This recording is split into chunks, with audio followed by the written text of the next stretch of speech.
On commence avec une pépite, il s'agit de Yukoku no Moriarty. Voici de quoi ça parle. Deux frères orphelins sont accueillis dans la famille Moriarty grâce aux ambitions cachées du fils aîné Moriarty Albert. Albert a vu en l'aîné des deux frères l'intelligence et le charisme dont il avait besoin pour accomplir son rêve de nettoyer la société de ceux qui se croient au-dessus des lois. Ainsi, Albert propose de leur offrir sa richesse et son influence à condition que les garçons mettent leur intelligence au service de son rêve. 13 ans plus tard, à côté de leur activité officielle, les frères adoptifs Moriarty sont devenus des conseillers privés. Avec William à leur tête, ils enquêtent sur des meurtres ou aident les gens, victimes d'injustice, à se venger des riches qui les ont fait souffrir. Dans les deux cas, leur sanction est impitoyable car la punition qu'ils infligent n'est autre que la mort. Vraiment, c'est un animé que je vous recommande fortement. En plus, la saison 2 est sortie récemment. L'anime a pour genre drame, historique, mystère et pour thème assassinat, crime.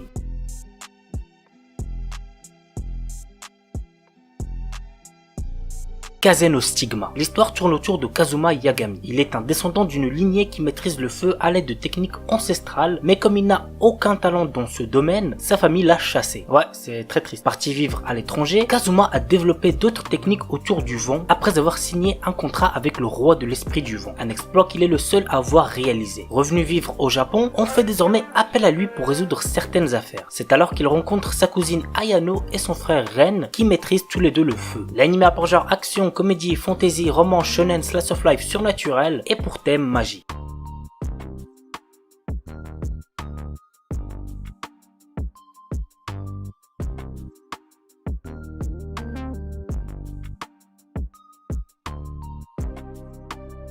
Dororo. Yakimaru, notre héros, est infirme. 48 parties de son corps ont été vendues à autant de démons avant sa naissance. Rafistolé par un chirurgien compatissant, adolescent, il se découvre d'étranges pouvoirs psychiques. Accompagné de Dororo, un petit voleur espiègle, il arpente le Japon à la recherche d'un endroit où vivre en paix, affrontant au passage esprit et force obscure. L'anime a pour genre action, aventure, fantastique, historique, surnaturel et pour thème démons, handicap, histoire, samouraï, vengeance.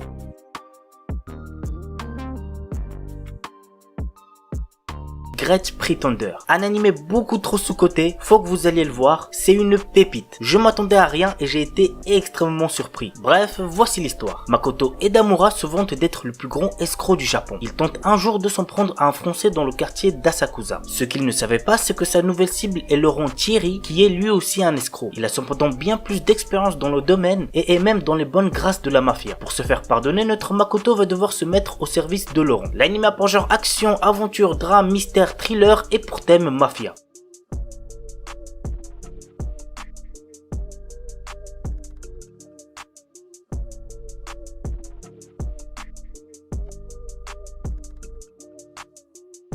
The Daily Life of the Immortal King. Wang Ling, notre héros, a développé depuis son plus jeune âge d'incroyables capacités. Cependant, afin de mener une vie ordinaire, ses pouvoirs sont confinés dans un talisman. Malgré cela, ses pouvoirs restent puissants et son doux quotidien est menacé lors de son entrée au lycée. L'anime a pour genre aventure, comédie, fantasy, romance, school life, slice of life et pour thème combat, école, magie, parodie, super pouvoir.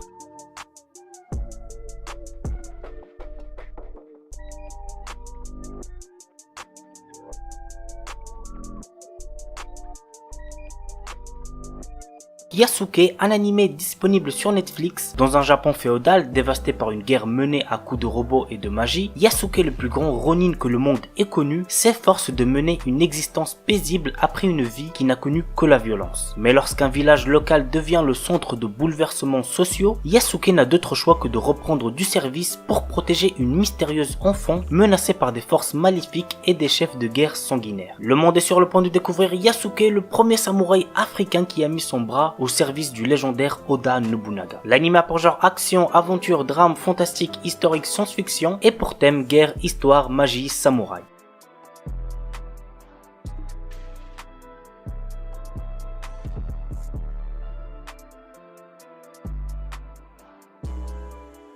Shin no Nakama. Red est le frère aîné d'une jeune héroïne se battant contre le seigneur démon. Néanmoins, lui ne possède que la capacité de guide, ne lui permettant pas d'avoir recours à la magie, aux arts martiaux et même aux capacités spéciales, le faisant passer pour quelqu'un de totalement inutile. C'est ainsi qu'il fut exclu du groupe de sa sœur, le cœur brisé. Désormais, il n'aspire qu'à mener une vie discrète à la frontière à Zoltan et ouvrir un magasin d'herboriste. L'anime a pour genre action, aventure, comédie, fantasy, romance, slice of life et pour thème amour, magie, quotidien.